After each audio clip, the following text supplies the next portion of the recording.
halkan ka tagay 2008 halkan ka tagay xamar qaxootigaan tagay 3 sano aan joogo qaxootiga ardayaan ahaa markii macadkii dhamaadeen jaamacadan raadsido meel gaarsan lahaa u gudbiyo magaalada weyn ah jaamacad laga helo oo diini ah jaamacadii aan bilaabano jaamacadii marka wadaan waxaan noqday imaam iyo macallin aan noqday macallin madraso dugsi quraan ah iyo galin dambana waxaan dhigay maadooyinkan oo muxuu la af carabiga ku baxo oo shariicada kan waa Cabdi Fataax Cali Cumar maalina markii niman shabaab kamid ah oo markii wareysiga la sheegay wuxuu yiri gaaris waxaan qaban jiray shabaab meeshii ugu dhaweedaan sheegay marka niman ii yimid waxay dhahaniyow qof macquul ah tahay meeshaasna waa joogtaa waxaan rabaa inaan xiriir kula sameeyno sanadihii 2008 iyo 2009 ayuu galay Kenya laakiin wuxuu kaga soo cararay in loo ciqaabo xiriir dhexmaray isaga iyo rag ka soo muuqday maxkamadaha Kenya kuwaas oo loo haysto weerarkii Westgate ee dhacay dabayaaqadii September 2013 marka Nairobi anoo dhowr muddo joog 9 bilood aduu sanad ku dhow anin kale dir oo saaxiibana asna macallin ahaa la qabtay markii la qabtay nin aad isku wacnana uu ah oo xiriir muxuu ah naga dhaxeeyo asna waa tashkiilin jiro oo dhigi jiro waxaan meel qaldana taagantii ictisaamkiina nimankeena soo raaca anna waxaan dhigi jiray shabaabkiina meel cilada taagantii anna soo raaca dad isku gambado ma ahayn masaajid waan kala lahayn islamadu ku jirna xataa maalintii la qabtay marka wadankaas sirdoonkiisu waa sirdoon aad u horeeyo waxaan iri marka khadar yuusan ku galaafsanin daraadeed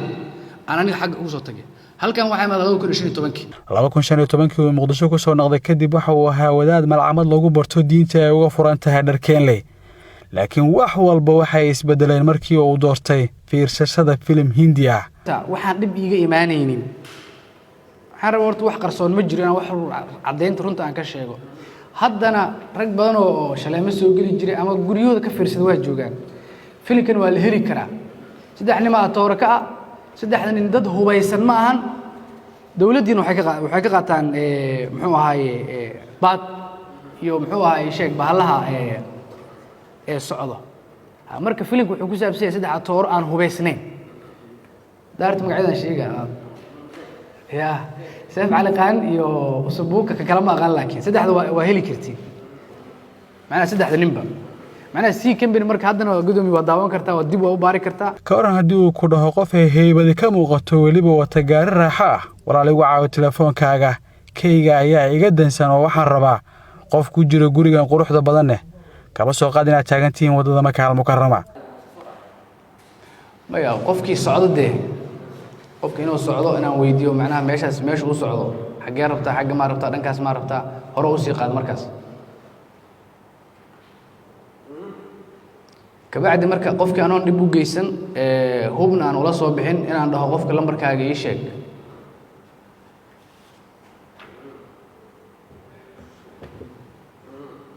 telefoonka markuu dhiibo marka aan gaariga dhaqaajiyo haddii saaxiib uu ka dhigtay ka waran inaad wadaadaan hotelka dabeedna uu kugu yiraahdo telefoonkan wifi kugu soo xiro ama qof ayaan ka wacanayaa maya qaar waxa jiro hotel ah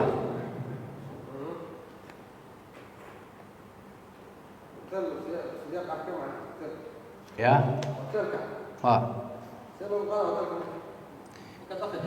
maya dadaan isbarano isballaminay waan xiriir naga dhaxeeyay kabacdi markaan meesha wada tagna markii aan qofkii aan dhaho telefoonkaagii bal intii wax naloo keenay adeega muxuu aan ku dadaahno telefoonkii dib qofkii aan dhaho ama qof aan ka waco ma kadibna aan saas uga tago kaaga darana ka sheekay haddii telefoonka lagaga qaato walaashay oo qurbaha jirto ayaa kula eg fadlan carwada ii raac si aad ila xusho labiskeeda kadib intaad ku jirto qolka isku jimeynta dharka boorsada iyo telefoonkaagii ma ku weeday maya okay iyo carwo macnaha waxaa jiro meelaha dharka lagu gado kale in aan dadkiis la tagno qofkii marka inuu dhar isku cabiro dharkii uu gashto kabacdi markii intuu gashana aan ka tago carwada waxay leedahay meel lagu labisto oo miraayada oo qofku markuu dhar gashanayo oo isku fiiriyo marka qofkii inuu sayskiisa cabirkiisa yahay dharka soo iskugu fiiriyo daraadeed markuu gudaha gala marka aan alaabtii wuxuu ii dhiibna aan tartiib aan kala tago. cabdifitaax cali cumar iyo nuur cali xasan 30 Juun sanadkan ay ciidamada amniga gacanta ku dhigeen kadib qof dhibana ah oo ku wargeliyay booliiska isagoo isticmaalaya nambarka wicitaanka gaaban ee 991. nuur cali xasan waa caawiyaha cabdifitaax waxa uu sahlaa iibgeynta moobilada uu siyaabaha kala gedisan ku soo xareeyay. fadhiyo kala duwan kadib waxay maxkamadda ciidamada soo gabagabaysay dhageysiga kiiskan 8 bishan. maanta ay maxkamadda ku kala xukuntay cabdifitaax cali cumar 10 sano oo xabsi ciidan ah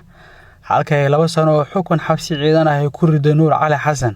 sida uu sheegay warbaahinta gaashaanle sare xasan cali nuur shuute